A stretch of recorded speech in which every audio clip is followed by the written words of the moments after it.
This is Unfiltered with Dave and Carol, and sometimes Deb.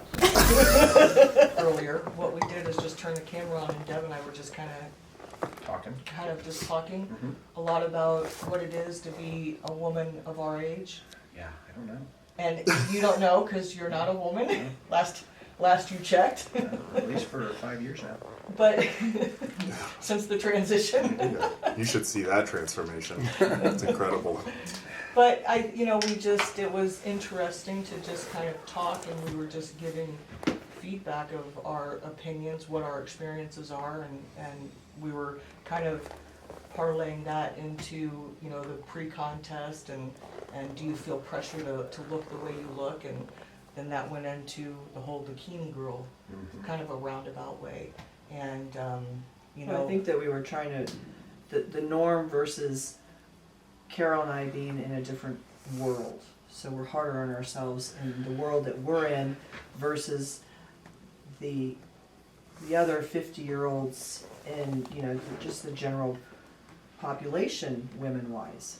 Well, you take yourself out of the gym scene, or you take yourself out of the competition.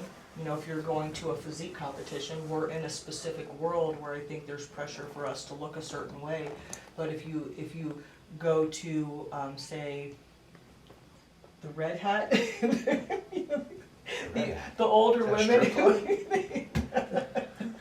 No, but strip club downtown. there's a group of ladies that wear red hats, and they're probably aging in range of It's a 50 good one, to though. 60, but it's a different group, or you maybe go to Your high school reunion. your high school reunion, or you go to, let's say, church, and you're in a women's group at church, or maybe it's a leads group of business women, and it's a totally different demographic of what those women look like, and what's what you feel pressure to represent. So let me ask you a question. You go to the grocery store and you see women our age. They don't look like us. No. You know that. But I think it's hard. I honestly think it's hard to tell. I mean, it's not being mean or anything, but it's probably really hard to tell what the women that are our age. If you go to the grocery store, or you go to the mall, or you're at a movie theater, or you go out to dinner, and you see couples that are your age, they don't look like you guys look. Well, I think it starts with a lot of it is as we get older, and we at the clinic we hear a lot of it is the outside talk of as you get older you just deteriorate. Period. It's a stereotype. It's a stereotype, and that's what their doctors are telling them.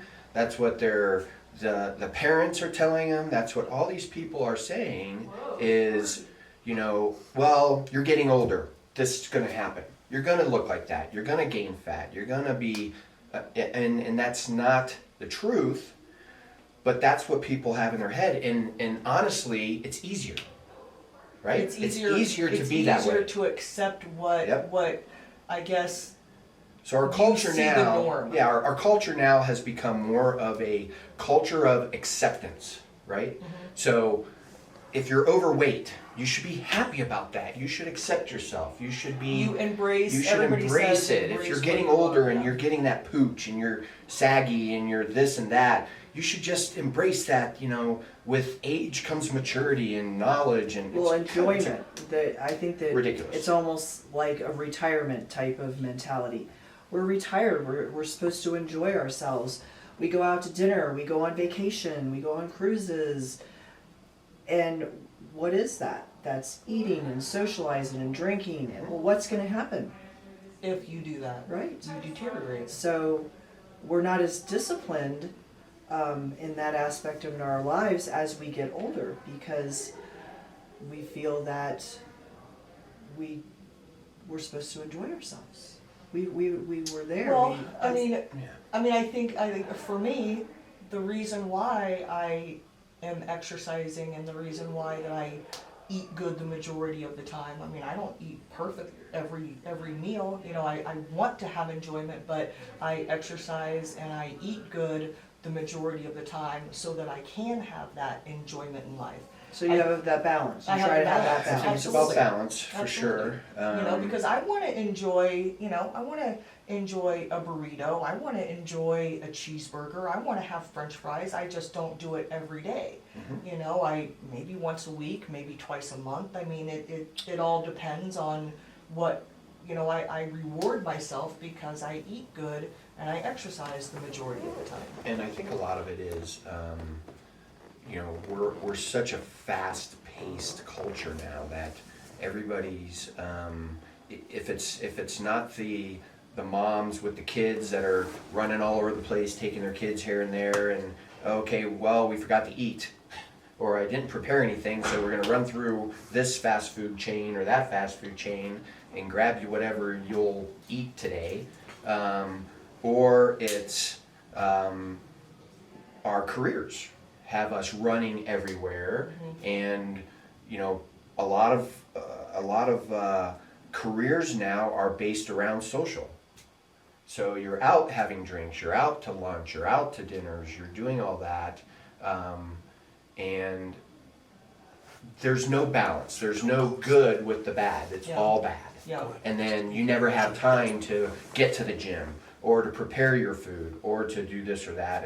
And it's, how do you, I just came from the barber, and the girl that was cutting my hair is, I want to lose weight. I hate working out though. I just came from Texas for the holidays, and everything that they eat down in Texas has cheese on it. And then she didn't say, and I didn't eat that. She ate it. Yeah.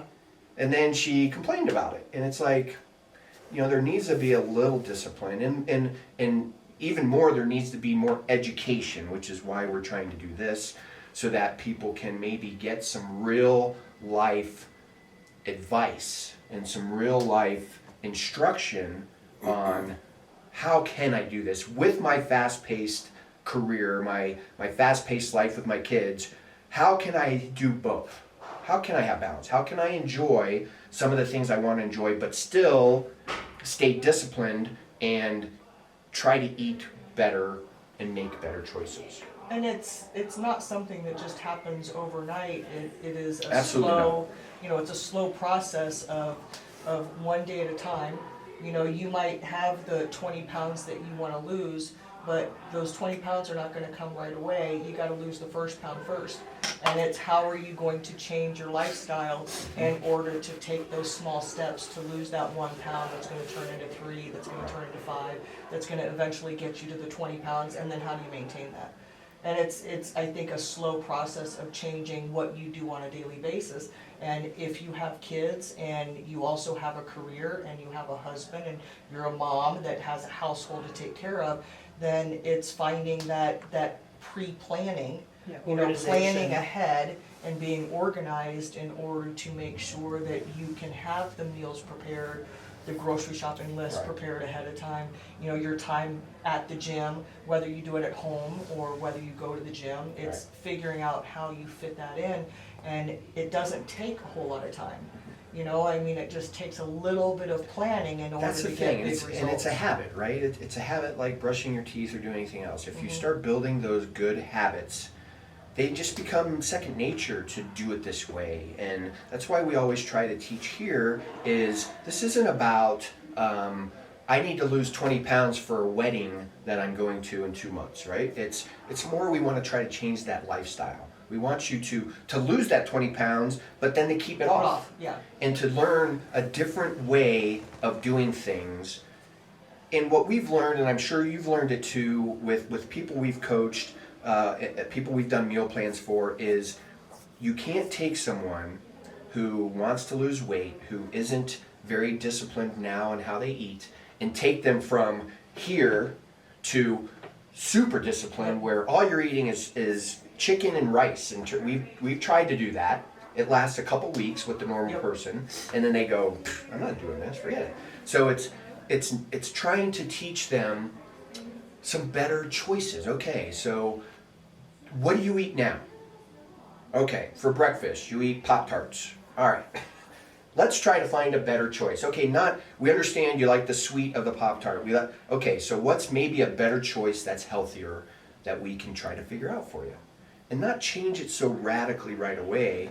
And then as we start to change, people find that they start to enjoy that a little bit more. And then you can make a little bit more of a turn, maybe a little bit more of a turn. And now you've got somebody who is leading a lifestyle of health and fitness and just feeling better. And it takes, as you Takes say, time. it takes one little change, get that change to become a habit, and then make another little change. If you try to all of a sudden throw in 10,000 changes, it becomes overwhelming, it becomes daunting, it becomes an impossible task Yes. for that person to make all of those changes. Yeah, that's like taking It's gotta somebody be that's little never baby lifted steps. weights to, let's throw 500 on the bar and have you deadlift that. Let's Yeah. start there. And that doesn't happen in real life. Doesn't. You know, it doesn't happen to, you know, the teenage athlete didn't start off, you know, squatting or deadlifting, you know, as that football player a ton of weight. Right. They started off with the bar and then went from there. Right. You know, it's a small process that you just build on. It doesn't matter how old you are. Yeah. It's the same kind of baby steps and then Absolutely. building on that. Yep.